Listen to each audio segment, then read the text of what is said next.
But अगर मैं किसी लड़के को पूछूंगी दे वुड बी लाइक यार मेरे को तो रोना आता ही नहीं है। अगर लड़का सुन ले, अपने पेरेंट्स की भी सुन ले, वाइफ की भी सुन ले, एंड अब की जनरेशन में क्या है ना, उन्होंने देखा है मुझे ये चीज़ें हो रही थी फील, मेरी हार्ट रेट बहुत ज़्यादा बढ़ गई थी, they keep it inside and then दे।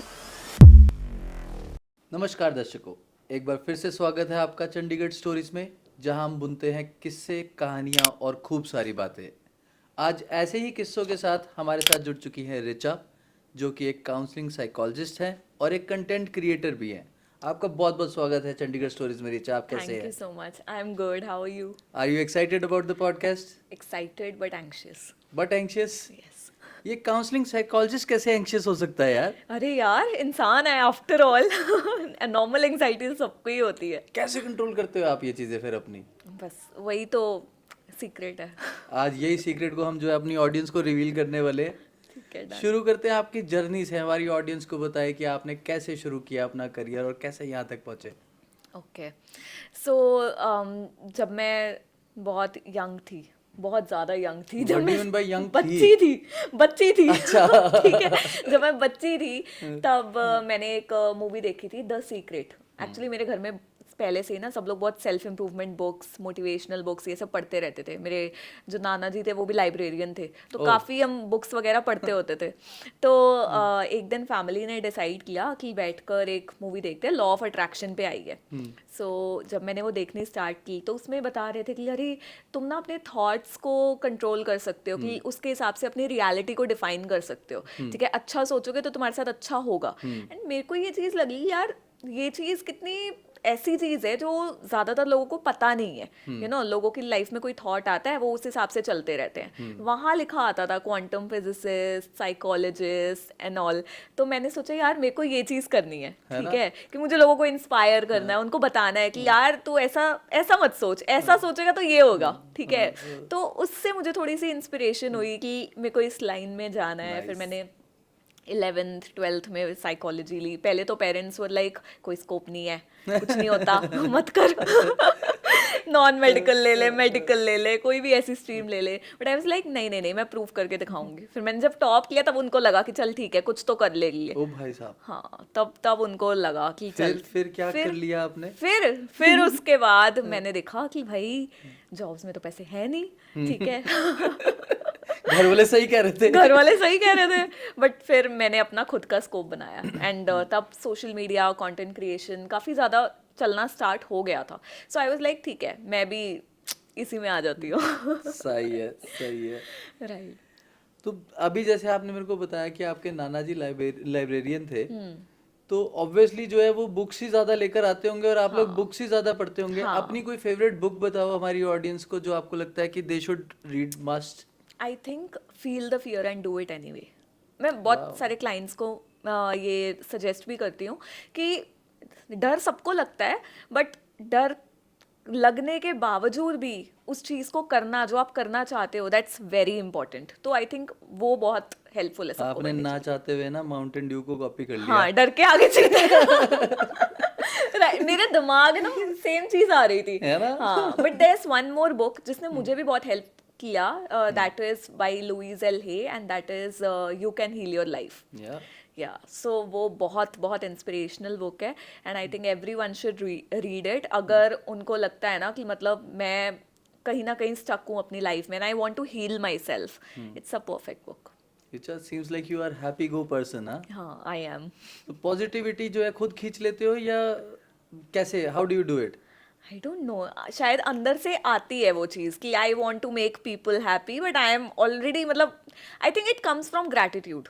बचपन से जो सिखाया गया है कि यू नो कोई भी चीज़ है लाइफ में, शुक्रगुजार होना बहुत इंपॉर्टेंट है, ग्रेटफुल होना इंपॉर्टेंट है। तो जब आप ग्रेटफुल होते हो, छोटी छोटी चीज़ों में भी खुशी ढूंढ लेते हो, तो आप ऑटोमेटिकली एक हैप्पी गो लकी पॉजिटिव इंसान बन जाते हो। That's really nice. तो अगर आप सब भी जो है हैप्पी गो लकी इंसान बनना चाहते हो तो ऐसे ही जो है ग्रेटिट्यूड दिखाओ। Be grateful for what ever you have, है ना? चाहे हमारा चंडीगढ़ स्टोरीज का कंटेंट आपको कैसा भी लग रहा है, लाइक सब्सक्राइब शेयर करो, ग्रेटिट्यूड दिखाते जाओ। एब्सोल्युटली। आगे बढ़ते हैं इसी के साथ। आपकी जर्नी में आप मेरे को कुछ ऐसा बता सकते हैं जो मेजर चैलेंजेस आपने फेस किए हो? देखो, फर्स्ट चैलेंज तो यही है कि मेंटल हेल्थ के बारे में किसी को कुछ नहीं पता था। ठीक है, और किसी को फर्क भी नहीं पड़ता था। जैसा स्टिग्मा हमारे सोसाइटी में है कि अरे डिप्रेशन क्या होता है, सुबह जल्दी उठ जाया करो, ठीक है, एंजाइटी क्या होती है, ठीक है, जो भी है करते चलो, अरे रोते क्यों हो, ठीक है, रोना गलत बात है, लड़कों को भी शुरू से एक्सप्रेस करना मना किया गया है कि यार अगर तुम रोओगे ना you are a weak person, ठीक है। तो ये सारी चीज़ों की वजह से लोग एक्सेप्ट भी नहीं करते हैं कि उनको कोई मेंटल हेल्थ इशू है या वो ओवर थिंक कर रहे हैं तो हेल्प अवेलेबल है, ये सारी चीज़ें नहीं थी। So I think people were not interested कि कोई भी इंसान उनको बता रहा है ना मेंटल हेल्थ के लिए तुम ये करो, they were like I don't give a shit, ठीक है। बट देन धीरे धीरे आई थिंक पीपल अवेयरनेस भी आती रही एंड दे गॉट अकस्टम्ड कि अच्छा ठीक है this is happening to me, क्यों हो रहा है, क्या कर सकते हैं, वो नॉलेज थोड़ी थोड़ी अवेयरनेस क्रिएट होने लग गई and then they started opening up कि अच्छा ठीक है I can talk to someone. But अभी भी वो स्टिग्मा थोड़ा तो है। यस यू आर राइट, अभी भी जो है लड़का अगर रोए तो उसको कमजोरी बोला हाँ, जाता है। कमजोरी बोला जाता है। And then what they do is they keep it inside and then they resort to other coping mechanisms like smoking, drinking, क्योंकि उनको लगता है कि यार इससे मेरा मन थोड़ा हल्का हो जाएगा। बट देन वो चीज़ जो है वो पाइल ऑन होती रहती है, वो अंदर ही रहती है वो चीज़, एंड किसी के साथ वो एक्सप्रेस भी नहीं कर सकते because they would be considered as weak. क्या करना चाहिए ऐसे में? I think talking to someone and using healthy coping mechanisms is very important, ठीक है, कि जब स्ट्रेस हो रहा हो तो talk about it, talking about it really helps. एक वो चीज़ होती है ना, औरतें क्या करती हैं, वो भड़ास निकाल देती हैं बोल बोल के, चाहे वो गॉसिप के उससे कर रही है या रो कर रही हैं। बट अगर मैं किसी लड़के को पूछूंगी दे वुड बी लाइक यार मेरे को तो रोना आता ही नहीं है, निकलता ही नहीं है, क्योंकि इतना कंडीशन हो गया है ना कि नहीं रोना नहीं रोना, तो वो आंसू भी नहीं टपकते हैं। सो एक तरीके से ना अकेले टाइम स्पेंड करके उस चीज़ को चाहे लिख कर बाहर निकाल दो, बोल कर बाहर निकालना, जिम करना, ठीक है, वर्कआउट करके उस जो एनर्जी आपके अंदर फंसी हुई है, वो एंगर है या सैडनेस है, उस चीज़ को बाहर निकालना through a healthy way is very important. वो चीज़ें करके एक इंसान को कुछ डैमेज भी नहीं होगा और वो चीज़ बाहर भी निकल जाएगी। एक और जो है लड़कों की तरफ से, सभी शादीशुदा लड़कों की तरफ से मैं एक क्वेश्चन पूछना चाहता हूँ। ये जो लड़के अपनी माँ और बीवी के बीच में फंस जाते हैं उनका क्या सॉल्यूशन है? उनका यही सोल्यूशन है कि कभी कभी you need to like create a balance, ठीक है, कि आप हर किसी के लिए सुनने के लिए रेडी रहो, ठीक है। ये नहीं कि लाइक कलेश ही हो रहा है एंड यू आर लाइक भाई मुझे इस चीज़ में पढ़ना ही नहीं, मैं तो जा रहा हूँ, ठीक है। आपकी अगर वाइफ आई है तो वो अपना पूरा घर छोड़कर आई है, सब कुछ छोड़कर आई है, तो शी नीड समवन जिससे वो खुलकर बात कर सके। अगर उसको कोई इशू आ भी रहा है तो उस टाइम पर उसकी सुनना ही, मतलब एक लड़की की आप सुन ही लोगे वही बहुत बड़ी बात होती है। एंड पेरेंट्स को भी यही होता है कि हर इंसान ना रेंट आउट करना चाहता है, ठीक है, चाहे वो मतलब बाद में उस चीज़ को इतना सीरियसली ना भी ले, लेकिन उस टाइम पर वो चीज़ निकल गई तो निकल गई। तो उस टाइम पर बस एक अगर लड़का सुन ले, अपने पेरेंट्स की भी सुन ले, वाइफ की भी सुन ले, एंड एक टीम की तरह उनको साथ में मिलाने की कोशिश करे, नॉट थिंकिंग कि यार मतलब लड़ते हैं तो लड़ने दो, नहीं है इमोशनल कनेक्ट, बस ड्यूटीज पूरी करते रहो। तो इमोशनल कनेक्ट जितना बनेगा एंड जितना समझेगा वो अपनी वाइफ को भी एंड अपनी फैमिली को भी, उतना घर में बैलेंस क्रिएट रहेगा और वो भी मेंटली हेल्दी रहेगा, क्योंकि सब खुश हैं तो वो भी खुश है। तो वो है। जो आपने अभी बोला कि लड़की जो है घर छोड़ के आती है, हाँ लेकिन आती तो लड़के के पर्सनल स्पेस में, उसके माँ बाप के पर्सनल स्पेस में है, ट्रू, है ना? बट एक फैमिली के लिए भी मुश्किल ही है। एब्सोल्युटली, उसके वही मैंने बोला ना कि दोनों का पर्सपेक्टिव समझना इंपॉर्टेंट है। बट वो है कि लड़की के लिए थोड़ा एक्स्ट्रा डिफिकल्ट हो जाता है, क्योंकि उनकी नॉर्मल रूटीन तो वैसे ही चल रही है ना, they just have to adjust one member. लेकिन उस इंसान की तो पूरी रूटीन, उसका खाने का तरीका, उसके जो वो खाना खाती है वो भी चेंज हो गया, उसका रहने का तरीका चेंज हो गया, उसकी फैमिली कांटेक्ट मतलब थोड़ा डिफरेंट हो गया, तो वो सब कुछ बदल जाना, तो उसको थोड़ा सा टाइम लगता है एडजस्ट होने में। तो एक जो पार्टनर है वही सबसे ज़्यादा उसको एडजस्ट कराने में हेल्प करता है, कि अगर वो है जो उसको सुन लेगा, समझ लेगा, तो उसको थोड़ा रिलैक्सेशन मिलती है कि हाँ ठीक है, there someone who cares for me. That's right. I certainly agree. If you are the man and you cares for your wife and your mother, तो आपको थोड़ा थोड़ा दोनों को सुनना पड़ेगा, एब्सोल्युटली। और प्यार मोहब्बत से जो है हाँ, आगे चलता रहेगा। मिसअंडरस्टैंडिंग दूर करते रहो। ये नहीं कि ठीक है जो सोच रहे हैं वो एक दूसरे के बारे में सोचने दो, केयरलेस हो जाओ, वो नहीं, वो अनहेल्पफुल रहता है, क्योंकि बहुत सालों तक फिर रिजेंटमेंट दोनों के अंदर ही क्रिएट होती रहती है, मदर के अंदर भी, वाइफ के अंदर भी, तो वो सालों साल बढ़ती रहती है। उससे अच्छा है कि आप साथ के साथ इश्यूज को रिजॉल्व करने की कोशिश करो, सुन लो, एंड आई हेल्प थिंक हो दैट जाता कैन है। Also help us in reducing the divorce rate. आजकल Absolutely. डाइवोर्स भी बहुत ज़्यादा हो रहे हैं। हाँ हाँ हाँ। What do you have to say about that? I think see I think divorces इसीलिए होते हैं ज़्यादातर कि लोगों को पता ही नहीं होता कि उनको क्या चाहिए एक पार्टनर में, ठीक है ना। वो शादी कर लेते हैं विदाउट थिंकिंग कि क्या क्या चीज़ें चेकलिस्ट में होनी चाहिए, कि शादी एक्चुअल में कितनी बड़ी रिस्पॉन्सिबिलिटी होती है। They are not ready for that. वो कर लेते हैं अपने पेरेंट्स के प्रेशर में आकर, या एज हो रही होती है तो कर लेते हैं। बट अगर उनसे कोई जेन्युइनली पूछे ना कि तुम्हें चाहिए क्या पार्टनर में, दे विल बी लाइक बस नॉर्मल, कुछ ज़्यादा क्वालिटीज़ नहीं चाहिए मेरे को, बस घर संभाल ले या मेरे साथ ड्यूटीज़ पूरी कर ले, ठीक है, सब बनाकर संभाल के रखे सब लोग, बस इतना ही चाहिए। So if you expect for the bare minimum, तो आपको वो भी क्यों मिलेगा। वही बात है ना कि अगर हम एम ही जमीन पे कर रहे हैं तो जमीन से नीचे का ही मिलेगा आपको, और तो क्या ही मिलेगा। So that happens, and then उसके बाद वो अपना कनेक्ट बनाने पे भी फोकस नहीं करते हैं, एक दूसरे को वो स्पेस नहीं प्रोवाइड देते करते।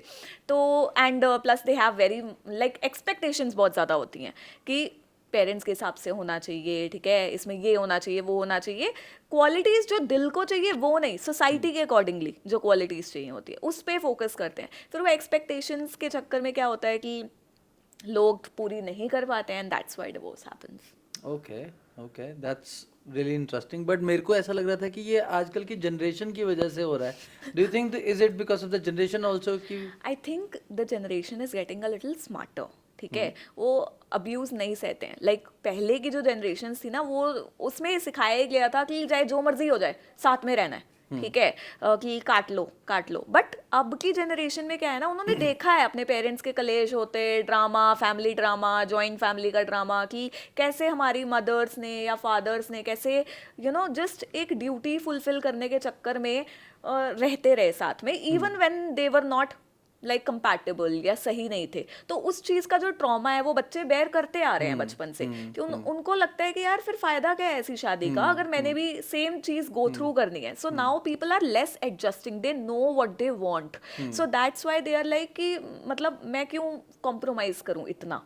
तो दैट्स व्हाट्स हैपनिंग। तो आई थिंक दैट वही है। बट ये चीज़ भी है कि पहले से अगर उनको क्लैरिटी हो कि मुझे क्या चाहिए इमोशनली, हमारी वैल्यूज़ मैच होनी चाहिए, रादर देन थिंकिंग कि अच्छा इसके पास ज़्यादा पैसे हैं, या इसके पास ये डिग्री है, या ये क्वालिफिकेशन है, या ये सुंदर है, इन सारी चीज़ों से ज़्यादा अगर हम ये फोकस करेंगे कि हमारी वैल्यूज़ कितनी मैच करती है, ऑनेस्टी कितनी है एक दूसरे के अंदर, कंपेनियनशिप कैसा है, तो आई थिंक डिवोर्सेस कम होंगे। You are right there, you are right. Yeah. तो टॉकिंग अबाउट द क्लैरिटीज, एक और जो है जनरेशन को लेके मेरा क्वेश्चन है, so I am sure most of the business man would have the same question.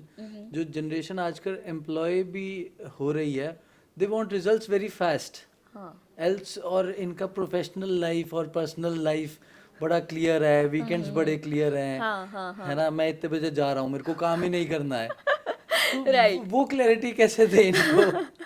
I think देखो वही है कि हम पूरी जनरेशन को ब्लेम कर देते हैं, but we can not generalise. But ये है कि आई थिंक इट डिपेंड्स कि एक पर्सन की प्रोफेशनल एंड पर्सनल बाउंड्रीज कैसे है, ठीक है। अगर कोई पर्सन है जो कि बहुत ज़्यादा एक्स्ट्रा एफर्ट डाल रहा है, ठीक है, मतलब हद से ज़्यादा, जो उसकी कैपेसिटी भी नहीं है, तो वो बर्नआउट बहुत जल्दी हो जाएंगे, ठीक है। तो it's important to have these boundaries कि ठीक है मेरा इतने बजे तक टाइम है, ठीक है, now I am going to like enjoy myself और फोकस ऑन एक वर्क लाइफ बैलेंस बनाने। सो आई थिंक जनरेशन इस मामले में ठीक है। जो हम एंटरप्रेन्योर्स होते हैं वो तो उनको तो होता है कि भाई हम 24 आवर्स काम करेंगे, ठीक है, हमारा कोई वर्क लाइफ बैलेंस नहीं है, राइट। एंड हमें मजा आता है क्योंकि हम अपने लिए काम कर रहे हैं, हम क्रिएट कर रहे हैं। बट अगर हम एम्प्लॉय का वर्क कल्चर देखें तो दे आर लाइक हम पैसे ले रहे हैं, काम कर रहे हैं, हमारा इतना टाइम है, दैट्स इट। उसके बाद I want to enjoy my life या I want to pursue other things. So I think that वो एक डिफरेंस आ जाता है कि आपका माइंडसेट किस तरीके से काम कर रहा है, आप अपने लिए काम कर रहे हो या दूसरे इंसान के लिए काम कर रहे हो, उसमें फर्क आ डू जाता यू है। Also work with corporates for such counselling sessions? Sometimes, कभी कभी, बट ज़्यादा मुझे अकेले रहने में अच्छा लगता है। Tell us more about your achievements or awards that you have got so far. Okay, so achievements में I would say काफ़ी ज़्यादा articles and newspapers में I have gotten published. I have one research paper published in International Journal of Current Research. Then I got Best Wellness Blogger Wow, Award wow, wow. from Chandigarh Lifestyle Awards. Then IIT Madras में I gave a conference. तो वहाँ पर I gave an like एक invite आया था. Then I have worked with a lot of brands. तो that's about it. बस मैं तो अभी शुरू ही किया था, अभी तो 150 तक ही हुआ था। इतनी जल्दी? नहीं, अभी मेरे को भी इतना याद नहीं है, प्रोफाइल पे जाकर देख लेना। अरे वाह, यस, आपसे बात करके बहुत ही मजा आ रहा है। आई फील सो रिलैक्स्ड, है ना। मेरे को बिना काउंसलिंग सेशन के ऐसा लग रहा है कि मैं जो है वेंट आउट कर पा रहा हूँ जो मेरे मन में है। Right. It is really fun talking to you Richa. you, same here. इसके साथ मेरे को कुछ और क्वेश्चंस हैं। Just tell my audience that talking to a counselling specialist is it a luxury, is it expensive, or anyone can do that? How's it about? So I think that it depends person to person कि उनको क्या महंगा लगता है और क्या सस्ता लगता है। Okay, ठीक है, सो अफोर्डेबिलिटी है, डेफिनेटली है। ऑनलाइन प्लेटफॉर्म्स भी बहुत सारे हैं। हम इतने सारे साइकोलॉजिस्ट्स भी अवेलेबल हैं आप सोशल मीडिया पे। सो एनी टाइम किसी को भी कोई लाइक फील होता है कि यार मुझे किसी से बात करनी है, तो they should definitely go, because हम ना अपने फ्रेंड्स से उस तरीके से बात नहीं कर सकते, फैमिली मेम्बर से तो बिल्कुल ही नहीं कर Judge करेगा। सकते, राइट। हर कोई जज करता है ना, फ्रेंड्स भी जज करते हैं। मतलब अगर वो आपके बहुत अच्छे दोस्त हैं भी तो दिल से वो चाहे आपका जितना मर्जी केयर करते हो, बट उनकी जो एडवाइस आएगी आपको लेकर दैट वुड बी बाइस्ड उनके खुद के लाइफ एक्सपीरियंसेस के हिसाब से, या वो आपके बारे में किस तरीके से सोचते हैं कि आप कैसे इंसान हो, उस हिसाब से वो आपको सजेस्ट करेंगे। तो दैट वोंट बी ऑब्जेक्टिव। लेकिन जब आप एक काउंसलिंग साइकोलॉजिस्ट के पास जाते हो, एक साइकेट्रिस्ट के पास जाते हो, या क्लिनिकल के पास जाते हो, तो वो आपको नॉन जजमेंटल तरीके से ट्रीट करते हैं, because they don't know anything about your life. That's right. सो बहुत ही अनबायस्ड वे में आपको हेल्प करने की कोशिश करेंगे, and they have that training and the experience and right tools हैं जिसकी वजह से आप इंडिपेंडेंटली अपनी लाइफ में चीज़ों को सॉल्व कर पाओगे। That's right. That's so true. Yeah. So as an influencer, you create content on such things also. What bigger problem you think that you're solving on internet rather than personal counseling sessions? I think basic चीज़ जो ये है कि stigma दूर होता है, ठीक है, that someone is talking about it, कि अच्छा like for example I whenever I create content on anxiety और मेंस मेंटल हेल्थ और पैनिक अटैक्स, कोई भी चीज़ है, तो लोगों को लगता है यार ये चीज़ मुझे हो रही थी, बट आई डिडंट नो कि अच्छा ये चीज़ इस चीज़ के रिलेटेड है, या फिर इस चीज़ को एक्चुअल में हेल्प लाइक मिल सकती है। Like for example there are so many people who come to me and they are like कि मुझे ये चीज़ें हो रही थी फील, मेरी हार्ट रेट बहुत ज़्यादा बढ़ गई थी, बट जब हम गूगल पे जाते हैं तो वो तो हमें डिसऑर्डर ही दिखा देते हैं कि Of भाई course. है ना, मतलब हर चीज़ कैंसर के पास पहुंच Yes, जाती है। yes. यू नो एंग्जाइटी का भी यही है कि अगर किसी को थोड़े बहुत माइनर सिम्टम्स भी हो रहे हो, दे वुड फील कि मुझे तो कोई डिसऑर्डर हो गया, I need to go to a psychiatrist, मुझे तो मेडिकेशन खानी पड़ेगी। सो काफ़ी ज़्यादा स्टिग्मा हो जाता है, एंड काफ़ी ज़्यादा ऐसा होता है कि लोग अपने आप को बहुत ज़्यादा लेबल करने लग जाते हैं। But when they see these videos and then they read the caption, because videos में आप कितना ही एक्सप्लेन कर दोगे, 15 सेकंड की वीडियो होगी, ज़्यादा से ज़्यादा 1 मिनट में भी आप कितना ही एक्सप्लेन कर दोगे। सो इट्स ऑलवेज इंपॉर्टेंट कि जब वो देखते हैं कि यार मैं इस चीज़ से गो थ्रू कर रहा हूँ या कर रही हूँ, and then they read the caption and they go through the tips also, and then they realise कि चलो ठीक है ये चीज़ें मैं ट्राई करके देख सकता हूँ। अगर ये चीज़ भी नहीं वर्क करती है तो I always have the option to go for counselling और थेरेपी। तो मैं सेफ हूँ, ऐसा नहीं, and I am not alone, people go through this and it's okay, it's normal, and then they realise कि ठीक है, मतलब so that is the problem that I am trying to solve, that you are not alone. And अगर कोई issue है तो वो चीज़ ठीक भी हो सकती है, बात करके भी ठीक हो सकती है, and you have that power to change yourself and to grow. क्योंकि हमारे अंदर वो सेल्फ डाउट होता है ना कि यार मतलब शायद ये चीज़ मेरे साथ ही हो रही है, ठीक है, एंड मैं किसी को बताऊंगा या बताऊंगी तो मुझे जज करेंगे, ठीक है, तो हम वो चीज़ अंदर रखते हैं एंड हम ग्रो नहीं हो पाते हैं, हम अपने अंदर बिलीव ही नहीं कर पाते हैं। बट व्हेन यू नो कि अच्छा ठीक है this is a problem and I can deal with it, and कोई मुझे हेल्प कर देगा तो I will be able to help myself, तो आप वो पावर रीगेन कर लेते हो अपने अंदर, and then you have that believe कि मैं कर लूँगा। That's right. That's so true. Yeah reminds me of some incidents जो मैं आपको ऑफ कैमरा जरूर डिस्कस करूंगा. अच्छा ठीक है, sure. Moving ahead, we have also seen too many breakups happening nowadays, है ना. पहले जो है रिलेशनशिप ही बहुत बड़ी बात होती थी, अब ब्रेकअप्स नॉर्मल हो चुके हैं. और ब्रेकअप्स के बाद I have seen girls and males also, they go into depression. I don't know if that is, but they start drinking, drugs लेना शुरू कर देते हैं. पंजाब है, ड्रग बहुत कॉमनली मिल जाता है. तो वो ऐसी सी कोई सिचुएशंस आपने डील करी हैं, and if you would like to address our audience about those issues.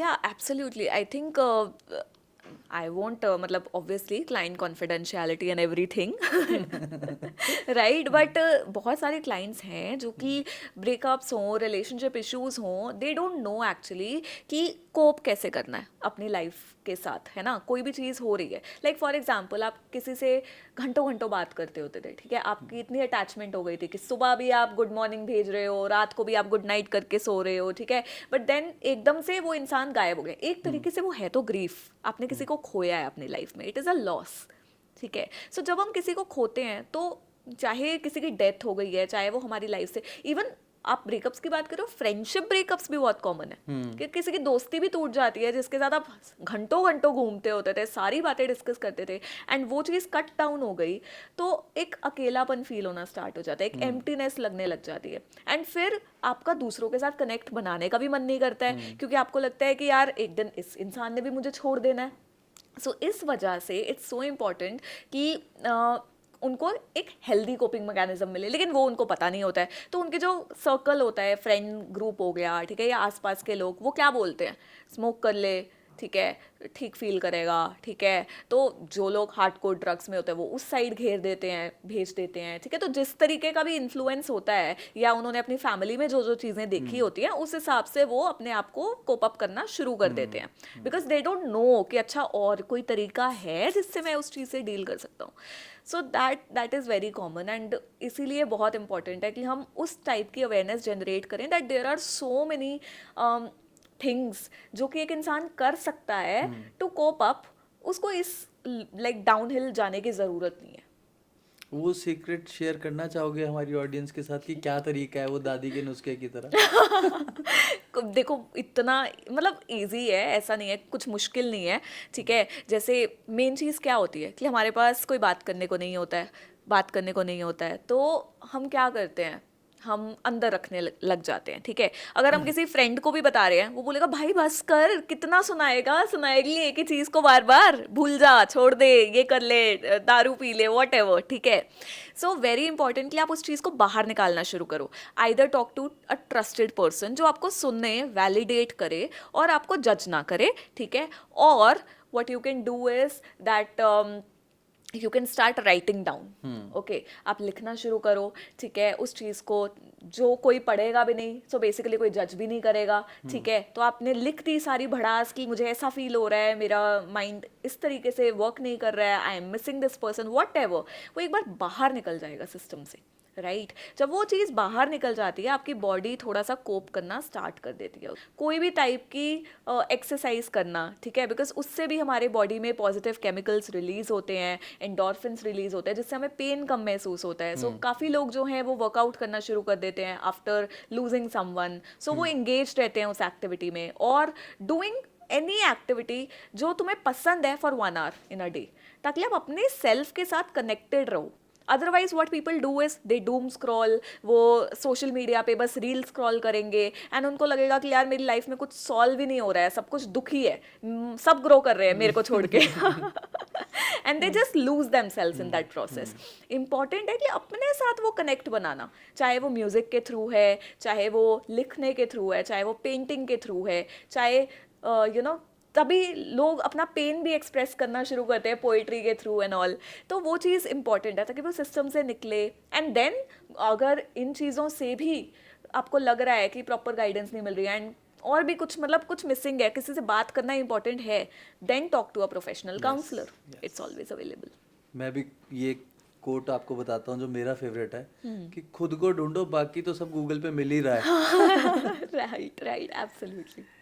इसी के साथ आ चुके हैं हम अपने रैपिड फायर राउंड पे। बस I will be wrapping this session very soon. Okay. बहुत ही मज़ा आ रहा है, टाइम कैसे बीतता जा रहा है पता ही नहीं लग रहा है। रैपिड फायर में 5 क्वेश्चंस पूछे जाएंगे, फटाफट 2 ऑप्शंस होंगे, फटाफट आपको आंसर्स करने हैं। कोई भी गिफ्ट हैम्पर आपको नहीं मिलेगा। ठीक है। तो आप जीतो कि हारो हमें कोई फर्क नहीं पड़ता है।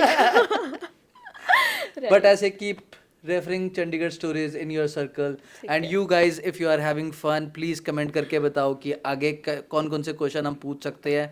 फटाफट नीचे लिख के बताओ कि मैं जो है आपके वाला क्वेश्चन पूछने वाला हूँ कि नहीं पूछने वाला हूँ। So Richa, here goes the first question. Okay. Therapist on Zoom or therapist in person? Which one do you think works better for healing? I think therapist on Zoom. On Zoom?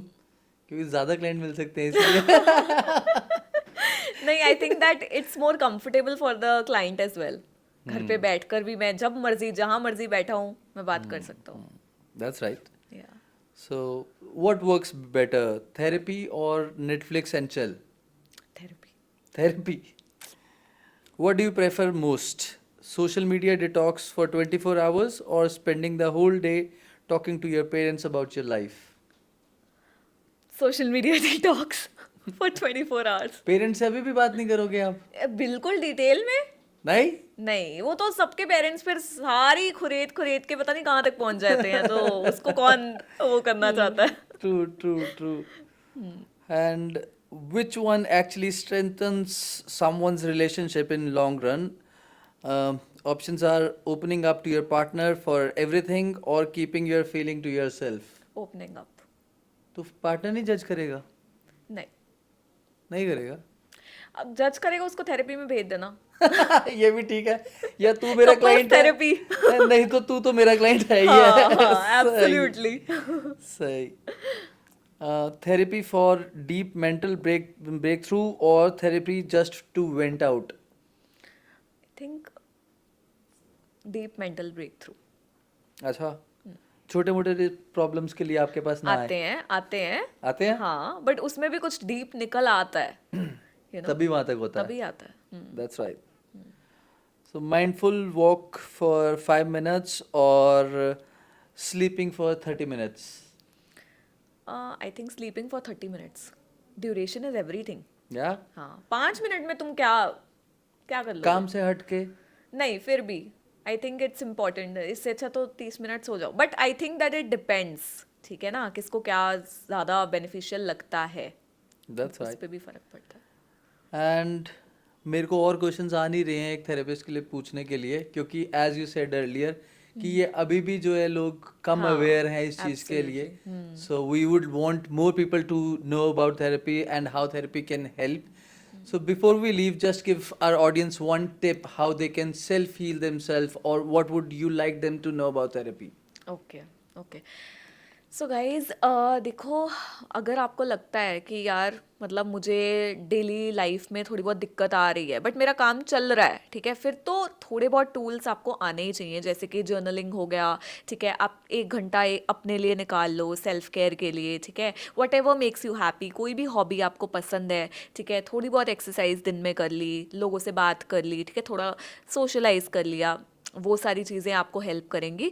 But on the other hand if you feel that आपकी life में dysfunction create हो रहा है, like आप कुछ भी कर रहे हो तब भी आपका मन नहीं लग रहा है, आपको ऐसा फील हो रहा है that you know you have gone through something but you have not talked about it, but वो चीज़ें आपके अंदर हैं जो आपकी लाइफ को ट्रबल कर रही हैं डेली बेसिस पे, then talking to a professional really helps. Yeah, that's so sweet of you.